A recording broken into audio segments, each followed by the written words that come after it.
Si le taux de scolarisation était moins élevé dans certaines régions de la Côte d'Ivoire, il y a quelques années de cela, ce n'est pas le cas de la région du Gor. Ici, la difficulté était le manque d'infrastructures pour accueillir le flux d'élèves dans les écoles primaires et secondaires de la région. Depuis ces 4 dernières années, les effectifs pléthoriques ont laissé place à des effectifs rationnels. De nombreuses écoles et salles de classe sont sorties de terre ou ont été réhabilitées afin d'améliorer les conditions de travail des élèves et des enseignants. Par le passé, les enfants s'asseyaient à même le sol là, et quand il pleut, la pluie les frappe. Toute la table était pratiquement mouillée quand il pleuvait là souvent. Ça a fait environ 3 ans, la 4e année, c'est là que le conseil régional est venu pour nous construire ce tout beau bâtiment. L'effectif à Logouata était tellement élevé, donc il fallait que le conseil régional nous vienne en aide. Et c'est ce qu'a fait le conseil régional. Donc actuellement, nous sommes un peu déconcentrés ici au niveau de Logouata 1. Donc de l'autre côté, je crois que c'est un bien pour toute l'école. De nombreux villages et gros campements disposent désormais d'écoles primaires. Le cycle primaire n'est pas le seul bénéficiaire des actions du conseil régional du Gor. Plusieurs collèges de proximité ont vu le jour dans les différents chefs-lieux de sous-préfecture. C'est le cas de Galébré, qui compte à ce jour 2 promotions avec un collège à base 3. Malgré toutes ces commodités, avec des salles de labo et de recherche, des difficultés demeurent.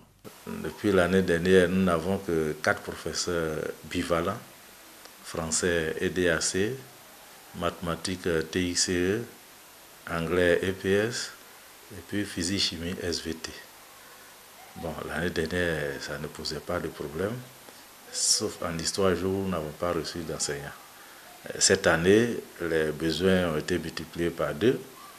Aujourd'hui, ce sont plus de 500 salles de classe qui ont été construites pour décongestionner l'existant, afin de rapprocher davantage l'école des populations. Voir par voir les distances qui séparent ces villages et ces campements à les collèges existants, il était tout à fait important et nécessaire et urgent que je commence mes investissements dans ce domaine.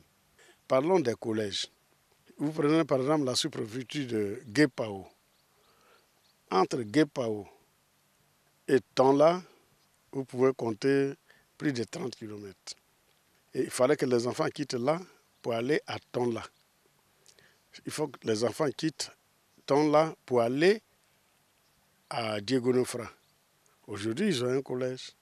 Ces infrastructures réalisées par le président du conseil régional du Gor, Joachim Bagnon-Djeké et son équipe, s'inscrivent également dans la mise en œuvre de la politique de l'école obligatoire. En plus de la construction de l'équipement, 30 000 tables bancs ont été déjà distribués. Et malgré ces efforts, des difficultés subsistent. Le président du conseil régional du Gor, qui a fait de l'éducation une priorité, rassure. Joachim Bagnon-Djeké et son équipe entendent tout mettre en œuvre pour une éducation de qualité dans la région du Gor. Nous pensons que c'était les structures de base qui manquaient à notre population. Croyez-moi que nous avons encore beaucoup à faire. Mais nous avons pu, à 5 ans durant, investir, rien que dans ce domaine d'éducation nationale, 1,6 milliard de francs. C'est grâce au président de la République. Il faut le dire. C'est grâce à lui. Sinon, le budget annuel de 700 millions de francs ne pouvait pas faire toutes ces réalisations. Nous sommes aujourd'hui à près de 5 milliards d'investissements. Et ça, c'est la volonté du gouvernement, du président de la République.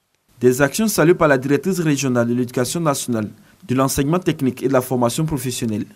Pour elle, ces actions portent déjà des fruits, avec des résultats satisfaisants ces dernières années.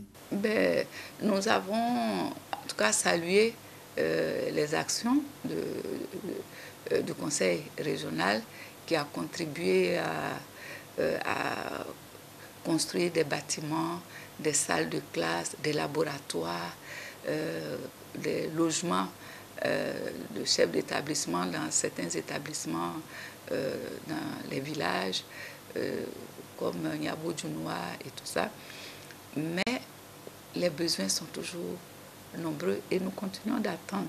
Le défi, il est là, puisque l'objectif de tout ce qui se fait, de tout ce qui s'investit, c'est justement pour que l'école produise de bons résultats. Et qui dit bons résultats, c'est le nombre d'élèves qui réussissent. Alors, nous travaillons en tout cas dans une proche collaboration. Aujourd'hui, pour pérenniser tous ces efforts du gouvernement à travers le conseil régional, le civisme et la discipline doivent régner au sein des écoles de la région, une région souvent confrontée à des grèves d'élèves pour des congés anticipés.